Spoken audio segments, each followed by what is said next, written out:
You are listening to Rouge Radio, a proud member of the Canadian Football Podcast Network. It's time to get the point as Rouge Radio is ready to kick off. Ready! The best football talk with the best in the business. So what is the cost? You have 2 first-round picks this year because the Argos are dumb enough to trade for Drew Willie. A few rookies. We go directly to the on-field product. We welcome to the show the 20th overall pick in this past Sunday's CFL draft, DeAndre Wright of the Alouettes. DeAndre, welcome to the show. Thank you, guys. Thank you for having me. And the occasional Hall of Famer. Please welcome Doug Brown, who is one of the members of the current class of 2016 in the CFL Hall of Fame. Doug, thanks for joining us today. Oh, thank you, guys, for the kind words and for having me on the program. Rouge Radio is on the air. Here's your hosts, Robert Dalton and Tony Allen.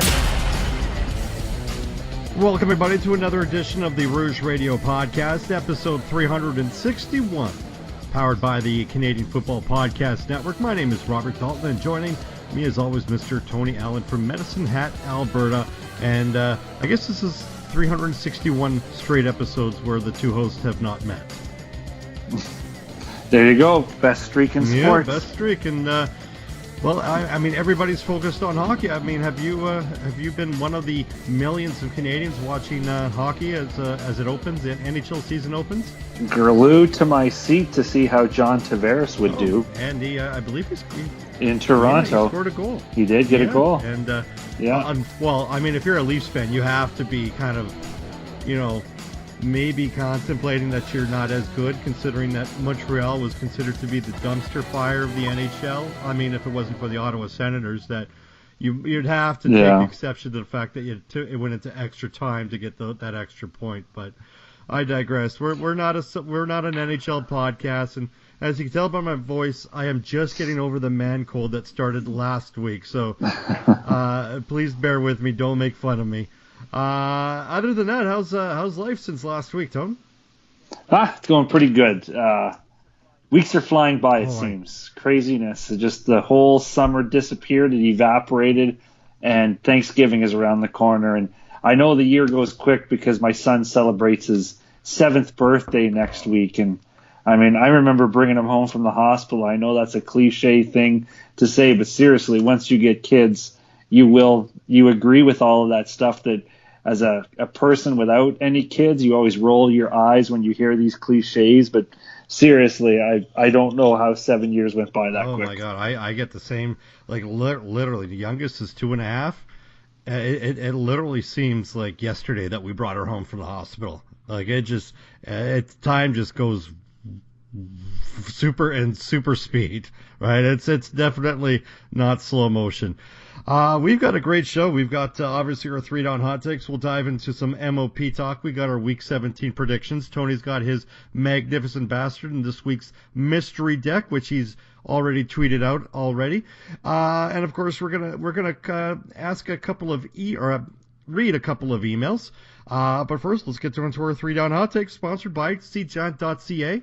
You can enter the promo code Rouge at SeatGiant.ca, and of course the mobile app for discounts on sporting events in your area. First on the docket. And we asked this question. We were going to talk about this last week, but now the Calgary Stampeders are the cream of the crop. So we asked this question: is the Grey Cup the Calgary Stampeders to lose? Again, yes, it is. I think, and it's tough, and I don't say that to try and wear my Stamps hat or be a fan, but I mean, really, they are where they are because they are the best team in the Canadian Football League. You know what? You can make up. Sure, they have 2 losses. They are losing a tiebreaker, like the 3rd tiebreaker to the Saskatchewan Roughriders right now. So, I mean, people will be like, they're not the most dominant team, but they are. Like, let's be honest. They may not have won a lot of games convincingly, but at the end of the day, they won those games. You can take whatever you want against them. You can say they do this, they do that. But, I mean, the most frustrating thing about the Calgary Stampeders, I think, to every CFL fan is that, oh, look, this is the Calgary Stampeders lost another receiver. That's okay. The next guy up is equally awesome. So don't worry about the Stampeders. They apparently do not run out of the best players at every position, no matter how they go down. So it is it is their Grey Cup to lose right now until somebody can prove that they're consistently better at winning and being a better team than the Calgary Stampeders are. A lot of teams have taken the Stamps to the brink, and then by the fourth quarter, the Stamps have run away with the football game or are able to control it enough to take home the win. So right now, I don't think there's anybody else that you can consider as a favorite right now. So my question is where do they get this factory that creates all these receivers? Because Eric Rogers gone. I mean, he's coming back soon. Reggie Begelton gone. Devaris Daniels gone. I mean, right now, aside from Eric Rogers, your go-to guy is Juwan Brescacin or even Lamar Durant. These are guys that are probably a very good, reliable third or fourth read option, but now you've got Marquand Michel, who's gonna have to be the top guy. You've got Mark Ambles, who's supposed to be, stepping in, and they're not missing a beat. So so I guess the question is, obviously that this conversation reaches around its circle point here. Is it a matter of what comes first, the chicken or the egg? Are these high rate receivers, or is this like a matter of schemes on the offensive side with Dave Dickenson? Wow, that was so indirect. I'm not really sure where that question ended up, but no, I see what you're saying. Do they just get amazing talent that can pick up plays and play amazing football out of the gates? Or, is Dave Dickenson creating such a fantastic playbook that it baffles other teams, or is he playing the most simplest form of football right now? I don't really believe I've seen too much razzle-dazzle from the Calgary Stampeders. It's run your routes, get down the field, and chuck the ball at the receiver, whatever one happens to be open. But whatever's working right now, whether he's keeping that playbook as simple as possible so that way the next man up can just ease right in and feel comfortable with a standard scheme, or if it's something else that he's doing it. I don't think the Calgary Stampeders or their fans are complaining. They just want to be able to finish that game in November and finally be champions again. Okay, I got a third question here for you, because you've been on this show and you've kind of put the negative spotlight on him. But does this tell the tale of Bo Levi Mitchell and a potential Hall of Fame career? Like, how good is this guy when he's got these third-rate receivers coming in and makes them look like Western All-Stars? You got to give this guy credit, can't you? And you try to. You try to give Bo Levi Mitchell the credit, but, people find him an unlikable football player, and I suppose I could see it. A lot of it stems from Twitter, and, people like loud, outspoken players as long as they're on their team, and they're not for the Calgary Stampeders either, because you're good enough, you don't need to be cocky as well. So he has managed to develop this persona as being very unlikable, so people, they don't give him credit. Now you hope that the people that will vote on him and make decisions about whether or not he's Hall of Fame caliber, they're the ones that are able to watch the product on the field. But how many arguments are Bo Levi Mitchell isn't good? He just happens to be the quarter of the Calgary Stampeders, so that's why he gets his touchdowns. That's why he gets his wins. And, people will do what they can to devalue Bo Levi Mitchell wherever they can. It was the same thing with Henry Burris. I don't know what it is with Calgary quarterbacks, but people just seem to want these guys to fail. And no matter what they do, you'll never hear about the successes of a Henry Burris or a Bo Levi Mitchell. You'll hear about all the negative things they do. You find it difficult to pick them apart, so we'll do personal attacks against them. We'll attack their character and what have you. But hopefully the people that vote, now in my books, has Bo Levi Mitchell been in the Canadian Football League long enough to warrant that vote into the Hall of Fame. He is breaking CFL records, but it is very difficult to keep quarterbacks, especially in that position, if they don't have NFL aspirations. Now, Bo is a free agent after this, and he has the right to go to the NFL now if he chooses to, so that should be interesting. You almost have to split this argument up into, if Bo Levi Mitchell stays in the Canadian Football League, I think his Hall of Fame status is a foregone conclusion. He will be there if Bo Levi Mitchell gets picked up by an NFL team and ends up spending the next several years as a backup quarterback there, or whoever knows, touch wood, rah, he makes it as successful. We don't see him again with what he's put on the field right now. I guess, you're the one who always seems to be asking me questions. I'll ask you back with what we've had Bo Levi Mitchell in the time that we've had him in the Canadian Football League. If he was to leave for the NFL at the end of the season, is what he's done in that short time Hall of Fame worthy? I think so. I think he's got a most outstanding player. If he hasn't won it, he's at least been nominated for his team. He's been to the Grey Cup 3 times. He's won it once. He's led the league on numerous times in yards passing and yards touchdown. And notwithstanding the last 3 years alone, he's had pretty much the MOP all locked up if it wasn't for Mike Riley, right? So I mean, if you don't necessarily have to be the best player at that time, but if you're putting up numbers that are second to only a certain individual, I think it's a surefire Hall of Fame. I mean, this is his 6th year in the league. He started in 2013.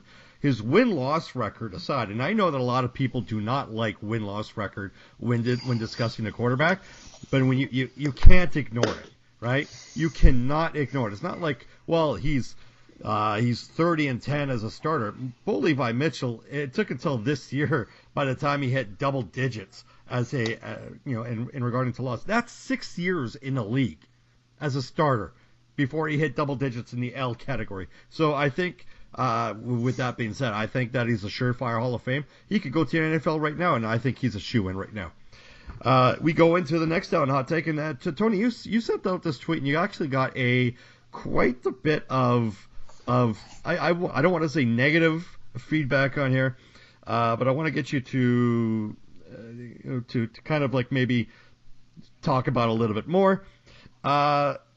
Is there parity in the CFL league? Is the West less bad than the Eastern Division? Because aside from Calgary, aside from Toronto, and aside from Montreal, if you laid out the records without even displaying the team, would you tell the difference? Could you tell that one team is from the East or one team from the West? So you set out the tweet. I'll let you start it. I'll start this out. Yeah, the only reason why I sent it out is because we in the West we love to lord this believed superiority over the East. It's actually become almost ingrained into our culture in Western Canada that we are the West Division and therefore we are superior to you in every way. It doesn't matter what you cut it. It doesn't matter who apparently even wins the Grey Cup and is the champion of Canada in Canadian football. It's almost like we need to be able to tell each other and tell ourselves that we are a vastly superior division than the East. Now, a lot of the negative feedback I got was obviously from Western fans. They're not going to like that implication at all. It's like, oh my God, how dare you imply that we're not superior? And you look at the records, and I think it's like everything. You look at scoring at the Olympics. You take the biggest score off the top and you eliminate the lowest score, and then you find your average for the event based on what's left in the middle. So in essence, I kind of did that. I took the Stampeders off the top because I don't think they really fit in the class with the rest of the Canadian Football League. They are their own team whatsoever. They're putting them in the equation isn't fair because they're more dominant in my book than the West as well to put them in that same category. Toronto and Montreal happen to both be in the Eastern Conference. So I will admit from that optics, it does skew the process whatsoever. But if you look at the teams that are leading the East and you look at the teams that are apparently in the mix in the West, you see very similar numbers. Now, again, obviously Saskatchewan Roughriders take offense to this kind of implication that they're not in the same league as the Calgary Stampeders, and they are more superior than they are superior to everybody else. Yes, they've been on a very good streak, but I still think that is something that they're not in the category of the Calgary Stampeders, regardless of what a third tiebreaker scenario looks like right now. But if you look at this league, you see and the top two teams in the East in Hamilton and Ottawa they are beating these Western Division teams. Your stats are going to be padded for the West because all those West teams get to play 2 weak Eastern Conference teams that even those Eastern teams defeat. So there's always going to be ways you manipulate the numbers. And to me, it's one of those things where it's ingrained to us that in the West, we need to be able to hang this overhead of the Eastern teams. We are the West. We're superior. We're better than you. We should have one division so we could all make it because you don't belong in the same league. And someone who, and I don't mean this to be a knock to them if they listen to this podcast, but their way around it was to use percentages and fractions. Well, 60% of the league, 2/3 of your numbers. Well, that's great to be able to use percentages and fractions to make it sound gigantic, to make it sound like there isn't a connection there whatsoever, that it is so far ahead that 60% of the team, well, we're only talking about 6 teams. Don't throw the percentage of the league at me. 3/4 of the team, or the league, so what, 4? Like 4 teams? Like, don't throw 3/4 of the league are better than the other quarter, because you're just talking about 4 teams and 2 teams. So as a whole, I'm not saying the West Division isn't better. I'm just saying they're not superior. I think maybe it would be time for the Western fans to dial back the superior thing. I hear it on the sports talk show radios that I listen to. The superior Western Division, the vastly dominant Western Division. Well, I believe last week and in previous weeks, Hamilton Tiger Cats and Ottawa have proven they can beat some of the bigger teams, supposedly, in the Western Division. And, I've even been generous to add BC into that mix as well, because although they do have a sub 500 record, they were on a very good roll. And as a whole, what we're talking about, they're definitely not in the bad as Toronto and Montreal category. So I mean, none of these Western teams, I apologize, I am rambling on, but there is like a million thoughts that go through my head when it comes to this topic, because I don't think it's black as white as saying, well, 60% of the league is in the West and they are dominant. Like, yeah, again, stop trying to use large percentages to muddy the waters of what's happening right now. You've got 4 teams in the West, 2 teams in the East. They have similar records, and and we're talking 7-7 records, 7-7 records. We are not talking about 3 teams out of 5 in the West that have pulled ahead of anybody else. We're not talking about Western teams that are dominating other Western teams. So there is a parity within the West that I'm not sure is when you watch Saskatchewan play Edmonton, when you watch Winnipeg play Calgary, when you watch BC play Edmonton. We don't watch these games and say, well, here's another case of 2 powerful teams about to play an amazing game of football because they're just so amazing. Who knows how this is going to come out, because we're dealing with the most powerful, dominant teams in the Canadian Football League. You're watching inconsistent teams in the West beat up on each other, split season series, because this idea of superior isn't leading to 2 amazing powerhouses battling it out in a slugfest. There is usually several sleepers in there, one team not looking ready, next week looking amazing. So to make a long story longer at the end and wrap it up, I think the West is a strong division. Obviously, with 2 weak teams in the East, by default, it makes it a more difficult division to get through. But I think this discussion is worth having, and I think it's at least to kind of dial back on the whole superior aspect and just looking at a very tough division. And it goes back, and honestly, we go back to 2 weeks ago when we talked about moving Winnipeg over to the East. Then what happens to those standings if Winnipeg was to move back over to the Eastern Division? And suddenly you've got 3 strong teams in the East, 4 strong teams in the West. And I don't know, overall, I think it's time to dial back our egos a little bit out West here, guys, and maybe not give a little bit of the due to the East, but also maybe dial back what's actually happening in the West, other than dominant, superior football. I think we're witnessing like the tail end of the terrible of the era of the terrible East, and I think you're kind of seeing it, right? Toronto's not horrible. They just don't have key aspects that it needs to be a successful football team. Montreal, granted, I mean everything about them kind of screams dumpster fire, but they're not a terrible football team. They've got a good defense. Their quarterback seems to not be losing them football teams. They don't have the key aspects that requires them to be a successful football team. The receivers drop too many passes. Their offensive line can't keep their quarterback upright. So I mean, we're just seeing too many things that just prevent those teams from being successful.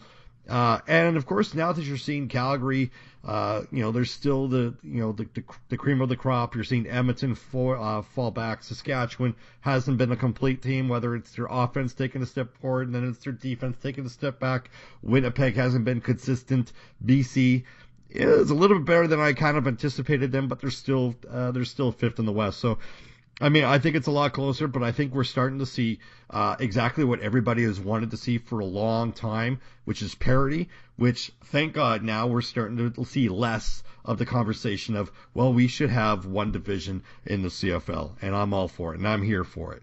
Last on the 3 down hot takes, and I want you to, if you're near a computer, I want you to go to the stat line. Actually, you don't need to because I'm going to read it up for you.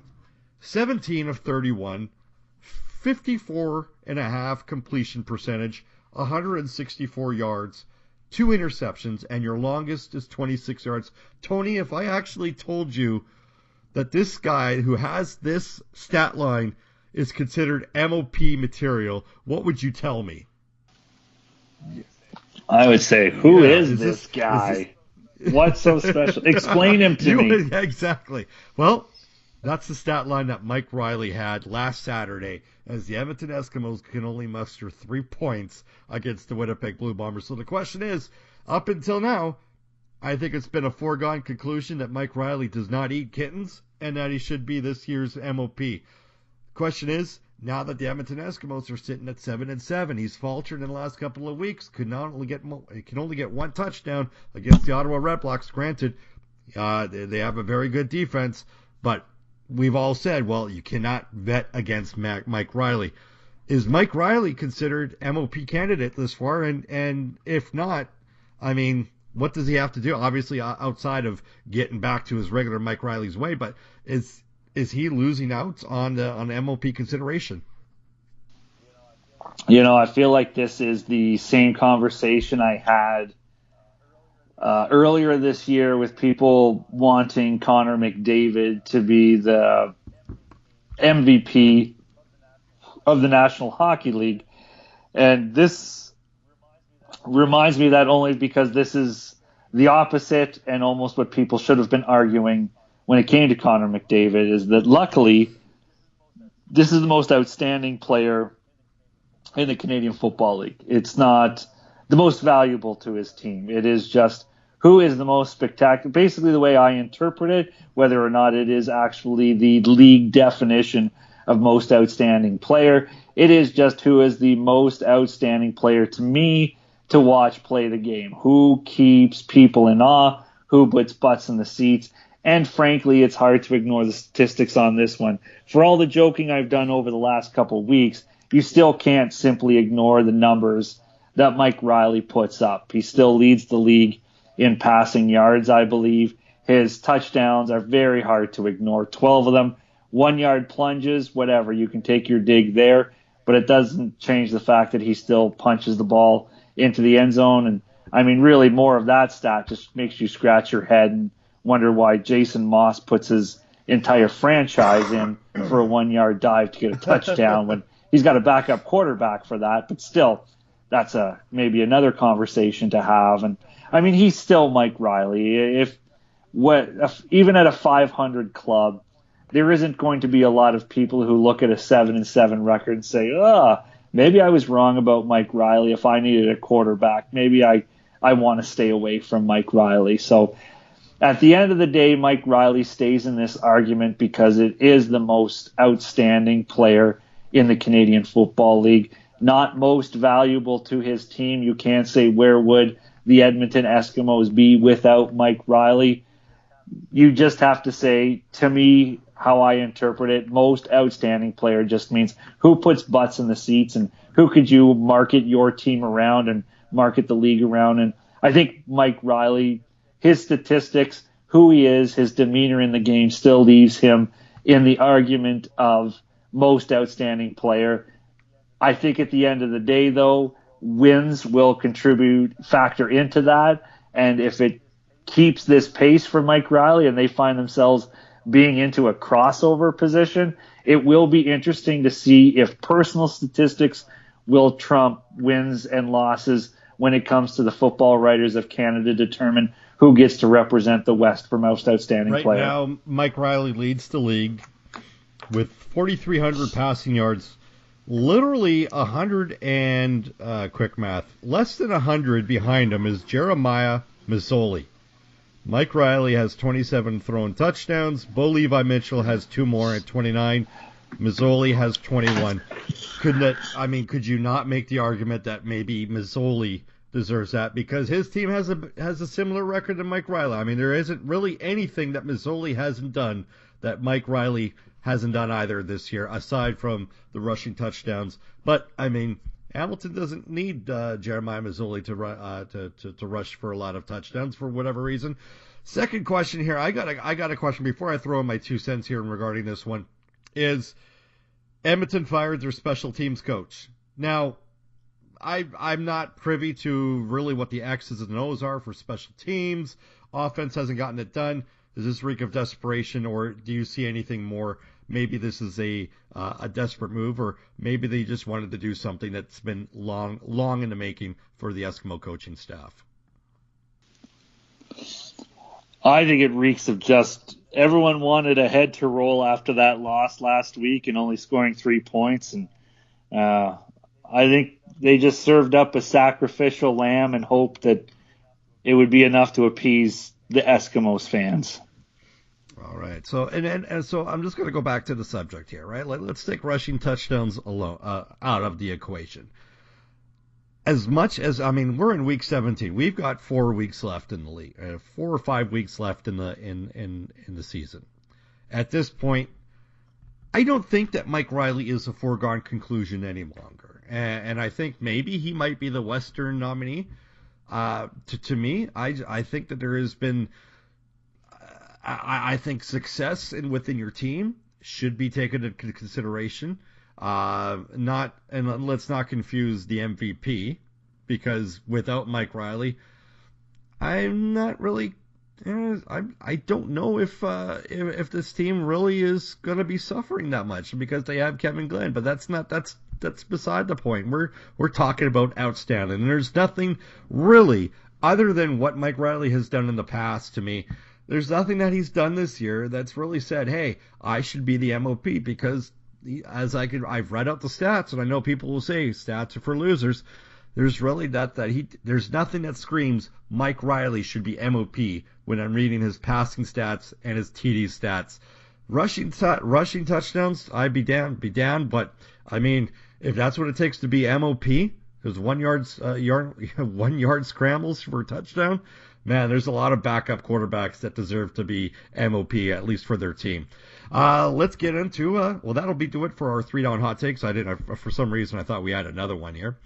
Sponsored by cjon.ca. Again, you can go to cjon.ca or their mobile app, enter the promo code Rouge for discounts on sporting events in your area.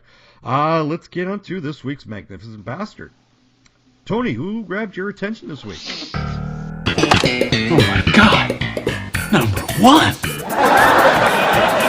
Seinfeld, you magnificent bastard! Oh, I had to go with the guy who picked up his first touchdown as a Canadian Football League quarterback because, I don't know, maybe I wanted to be a bit of a wiener and, make people upset, but the play overall was fantastic, and I guess at the end of the day, I mean, he's a very he's a very isolating player. He's a very polarizing football player. But you know what? He got the monkey off of his back. He ended up throwing a second touchdown later on in the game as well, and he gave the Saskatchewan Roughriders all they could handle until eventually Saskatchewan just proved they were a better football team. And I mean, as I say that game started off with mostly just Saskatchewan fighting themselves out there, playing against themselves, because they certainly didn't do themselves any favor. But a little bit of trickery and maybe a little bit of extra toughness for taking the hit to make the play happen.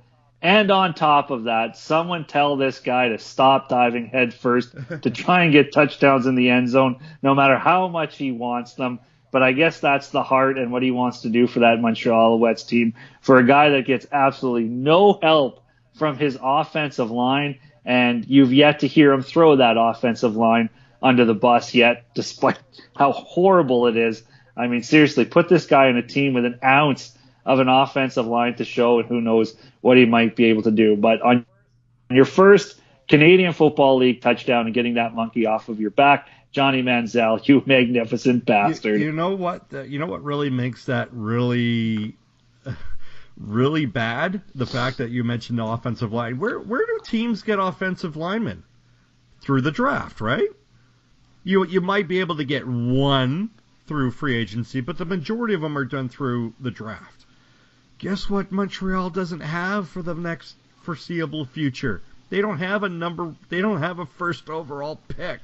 They managed to get one from BC, a second round pick in the Terrell Sutton draft, but they're not going to get a top tier offensive lineman in the second round. Now, granted you might luck out because you'll be picking high second round, but I mean this team is really going to have to dive into the financial pool to pay for a top-tier offensive lineman if they want to be competitive, but they're going to have to drop off somewhere. So this team is really in a mess for the foreseeable future.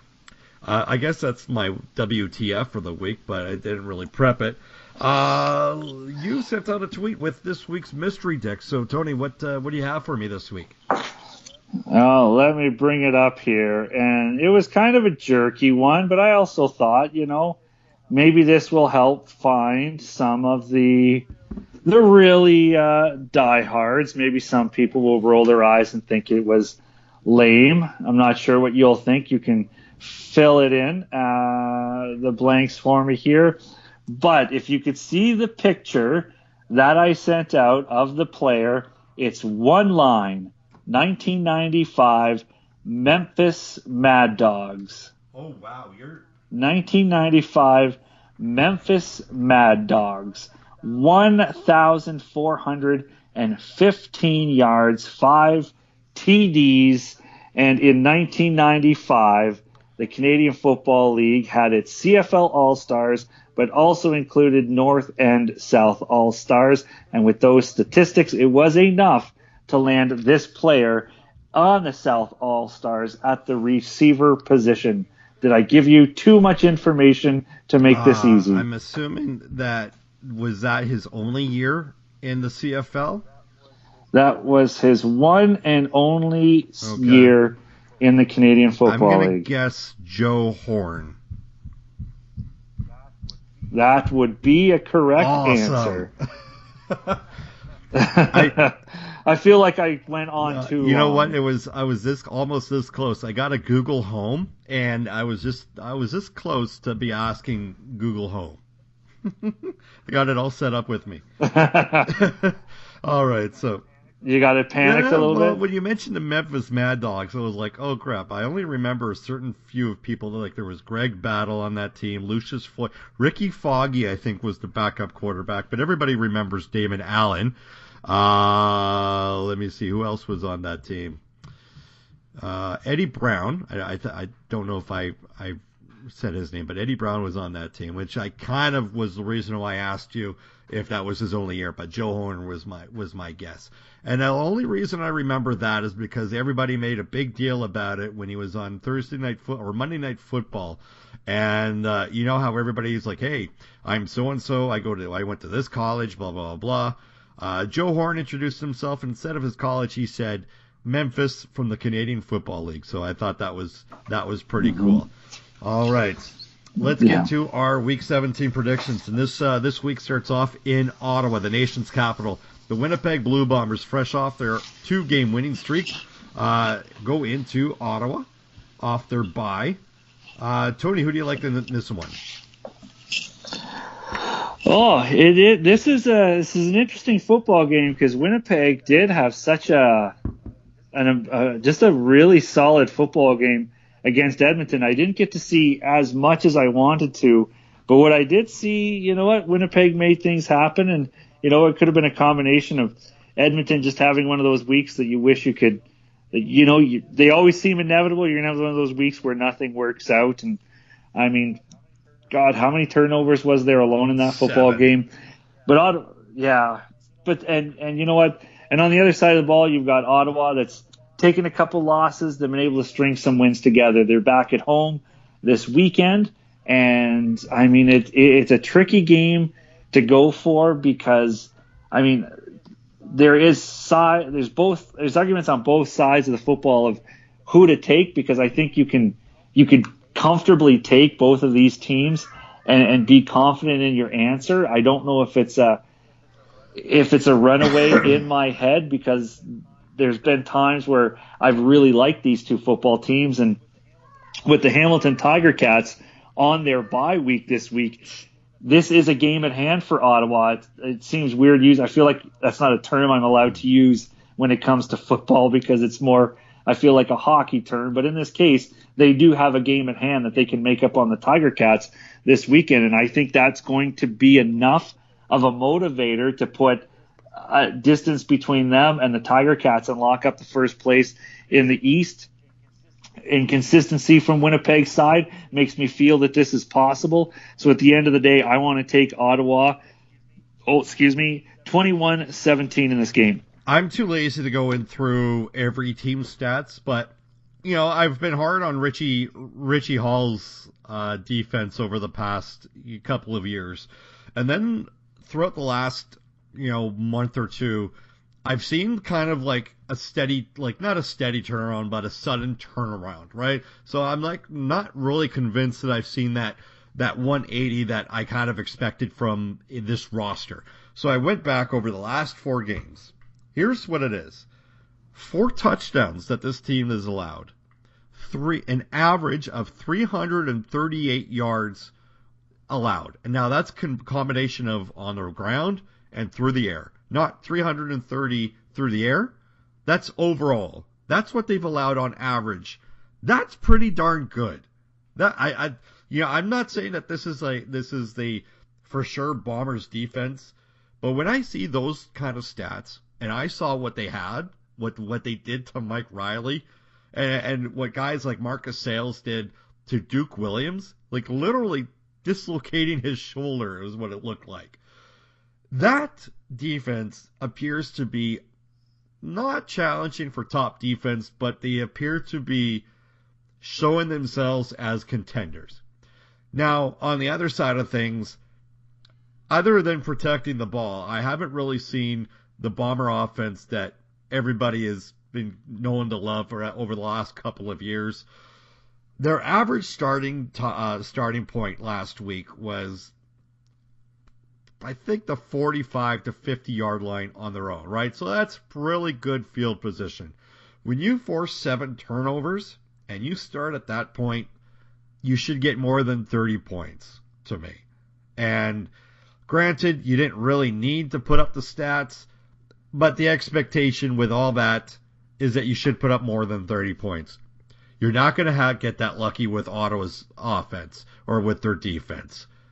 Trevor Harris, I've been ragging on him because of his inconsistencies. This might be the game where he just gets over that hump. This might be his good game, although he didn't really have that bad of a game. I can't imagine Ottawa's going to get too many wins together when they're relying on a guy who looks like he's 10 as their field goal kicker. But this game could be a defensive a gem, and I imagine that this is going to be a special teams, and this is going to be one of those games where which offense is not going to be turning over the ball. Trevor Harris makes some crazy decisions. Matt Nichols is showing that penchant too as well. I think just right now, I think when it's this close, you always go to the home side.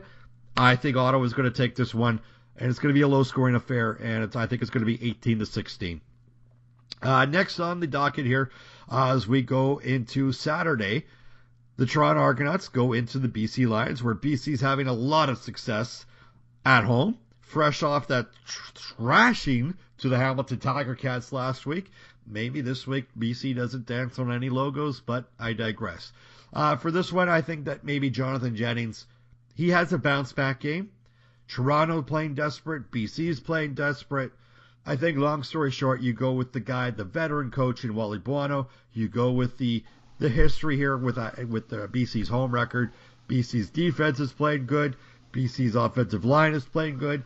Can Jonathan Jennings play consistent football? If he does, I think they've got this one to keep in line with the Bombers and the Eskimos. And who knows, if Winnipeg wins or loses, that might be extra motivation for BC. I think they come out on top, 27-20. Tony. Oh, I feel like there's not too much to overanalyze here with Toronto. I don't think they're going to go out to BC and put up much of a fight, and there's no way BC at all enjoyed their week last week. They've probably, I don't know if you ever get that feeling, if I try and make this relatable, I don't know if you ever get that feeling when your team plays and they lose, you can't wait till that next game comes back up so you can hopefully get that win. I can't imagine that's like when you're the BC Lions to get absolutely destroyed like they did, and what they must want to do to get back on that football field and get back to that energy that they had when they were winning football games. I'm going to take BC 28-18 in this game. All right, and we have a doubleheader on Thanksgiving weekend. The first one, Calgary visits Montreal. Calgary winless in Montreal over the last 3 seasons. Do you think this will continue for this year, Tony? No, I think Calgary wins 40-14. I don't think there's too much to debate here. And by the way this team plays, I will take Calgary at 40-14, and I'll probably give 13 of those points on the offense to give up and not the defense. You're consistent. At least you're consistent with that. Yeah. All right. I've seen some improvement with Johnny Football. This is a very different defense that he's faced that he hasn't. So while I probably won't imagine a high percentage or maybe even a lot of touchdowns, I think he's going to be forced to protect the ball and maybe scramble a little bit because Johnny Football is a different breed of quarterback that the Calgary Stampeders haven't faced at all this year. So I think they're going to give him a little bit of fits regarding the Johnny Manziel to Calgary. But at the end of the day, sometimes you can't go with history. You got to go with the better team. And in this one, it is Calgary. Maybe not the lopsided score that you predict. And I think maybe Montreal's defense will keep them in check. And regarding to Calgary's offense, I think Calgary still runs away with this one, 35-20. Last game is the Edmonton Eskimos against the Saskatchewan Roughriders. Edmonton fresh off the beatdown. Duke Williams expected not to miss any game time, so he's expected to start. They need this bounce back game. Sometimes it doesn't matter the opponent. You just need to put whatever happened right behind you. Saskatchewan's defense, like I told you before, I'm too lazy to go through every team's defensive stats over the last 4 games. I haven't been impressed with Saskatchewan's defense as of late. Now, granted, it's a small sample size where they haven't been impressive, so I'm willing to give them a benefit of the doubt that they're willing to maybe take that extra step forward against this team. I think Saskatchewan's offense is actually making that jump to the next tier. Now, granted, I need to see more of a sample size for them, and Edmonton's defense may be right for the picking. They were good last week, but they had to be because their offense stank. Their offense is expected to make that extra jump, and maybe Edmonton's defense will spend a little bit too much time on the field. I think Saskatchewan comes around this one and maybe clinches that home playoff game that they haven't had in such a long time. Saskatchewan takes this one 30-18, Tony.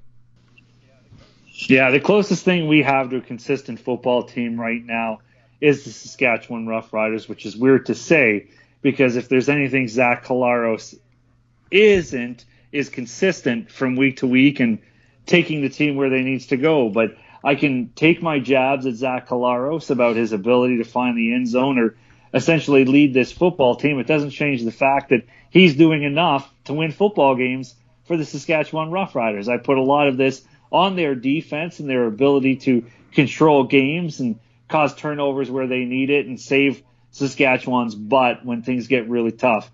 But Zach Collaros, even if he gets a touchdown a game and a couple of 100 yards, it seems to be enough for the Saskatchewan Roughriders to get to wherever they're going. And right now, outside of the Calgary Stampeders, the only other team that looks really good as we get closer to the postseason is the Saskatchewan Roughriders. Edmonton does not look good enough right now to take on this team in Regina, so 30-21, I'm taking the Riders. Yeah, and that will wrap up Week 17 of the CFL season. After this week, we'll have 4 more weeks. Can't wait. Let's get into our emails here. We got a couple of emails that we can read. It's some quick communication here. Dean from Medicine Hat says, of all the teams, because of the practice roster expanding, who is the team that is in dire need of depth through the practice roster? I'm going to go with, you know what, to be honest with you, I think we're going to take out Montreal. We're going to take out Toronto, even though that they need just to see what they have right now. I'm going to say with the BC Lions. I think they're in dire need right now because I don't think that they have an identity. So I think right now they've got some old players in Sean Lemon and Odell Willis, and they're getting the job done. Don't get me wrong. But at the same time, are these guys going to be the answer for you next year or the year after that? Probably not. I really think that maybe perhaps BC's in dire need to get some extra help and some extra depth, especially on the defensive side, especially in that back 8 outside of the front 4, if you can't find anybody there. Tony, any thoughts on this one? Nope, you convinced me. That was a good argument. I'm with you. Thank you for the call. Thank you for the email. All right, next caller. Gert from Toronto sends in trade deadline, although it's not really active in the CFL history. Is there one player that you think that would be a major coup for any team to acquire? I said it when he was released by Saskatchewan. I think the Calgary Stampeders need to go out and acquire Duron Carter from the Toronto Argonauts. I think that would be the piece they could love to have, especially with receivers falling. People tweeted me out when I said, I'll take Duron Carter. Where are you going to play him? Who are you going to bench? You don't need to bench him. They're all just going to apparently get hurt, and you'll be desperate for a receiver. So that's still, I think that would be such a huge element to the Calgary Stampeders game to put him in there and have him part of their receiving core and give someone like that to Bo Levi Mitchell. I think it would be unstoppable. So if I'm making up a dream scenario for the trade deadline that will kind of shock the Canadian Football League and maybe send some shockwaves through the Western Division, Calgary acquiring Duron Carter, I think, is something that would be massive. And wouldn't that be awesome if Bo Levi Mitchell and Duron Carter on the same team, who are right now without Twitter profiles, just reactivate or recreate their Twitter profiles just as soon as they become on the same team? I think that would be awesome. The one player I'm looking at right now, because when you're looking at trade deadlines, obviously we're all hockey fans. We always look at the bad teams unloading bad contracts to maybe recoup something in the offseason. I'm looking at S.J. Green of the Toronto Argonauts, right? I think he's got another year left on his contract. But when I look at him, I think right now Toronto, I don't think they could use him right now. And they're not even using him correctly. I think there's a couple of teams out west that could use him for that extra depth to go on a playoff run. I'm looking at 2 teams right now, Winnipeg and Saskatchewan. I think both those teams could really use a guy like S.J. Green to add to that veteran leadership. Now, what you're probably going to have to give up, you're probably going to have to give up a high pick, maybe a 3rd-round pick, and maybe some offensive line help. Saskatchewan doesn't have the depth on the offensive line, which leads me to believe that maybe they're out. Winnipeg does, but do they want to add that? Because they've spent so much time building on that offensive line, so maybe they can make something happen. Leads me to believe that maybe that trade might not happen, But if it does, those are the two teams that I kind of expect to be in on SJ Green. Another guy, Ernest Jackson from Montreal. Similar situation, hasn't been used, and when he has been, he really hasn't been a highlight reel in Montreal. I think right now you get what you can, and I mentioned this last week when they were talking about, or maybe a couple of weeks ago, when what now for the Argonauts and the Alouettes, you unload the pending free agents that you have, because right now you're in last place territory. You got to recoup as much as you can. Ernest Jackson, again, for teams like Winnipeg or Saskatchewan that need that extra depth when you're going into the playoffs, he can't help, and you're probably not going to have to give up a lot for this guy.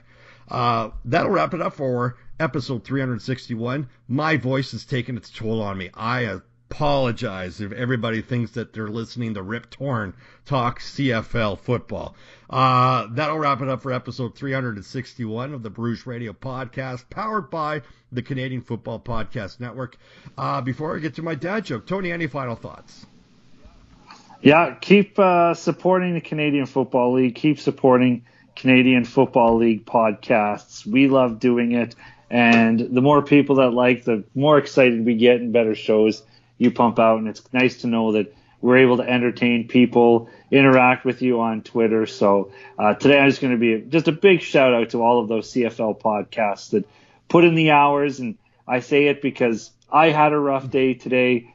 I wanted to call up Daltz and say, listen, man, I can't do the show today. But then we get viewer emails. We start talking Canadian football. And I remember why I love doing this so much. And we do it in our free time. And just keep supporting the podcast. We appreciate it. You know what? I love doing this podcast, but right now the sound of my voice is like, F you, Tony. You didn't tell me that we can't do the show. I mean, oh my God. My voice needs that rest. Much needed rest. Before I get to my dad joke, it's that time of year again. The CFL Twitter Awards come out. Needing nominations. If you go on Twitter, if you're active on Twitter, tag the CFL Twitter Awards account at CFLT Awards and nominate us with the hashtag Fave Podcast account. And Fave is FAV Podcast, and account is ACCT, and tag us at Rouge Radio. You can follow us, and of course at Rouge Radio, myself at Rouge Daltz, and Tony at Tony Rouge Radio. Tony, are you ready for my dad joke? Roll it out. Let me get it here. All right. Want to hear a joke about construction? I'm still working on it. There we go. Good stuff. My voice is in construction, so at this point, for Tony, I'm Daltz. Thanks for listening. We'll see you next week. Thanks for listening. Find more great shows like this at CF Pod Network on Twitter.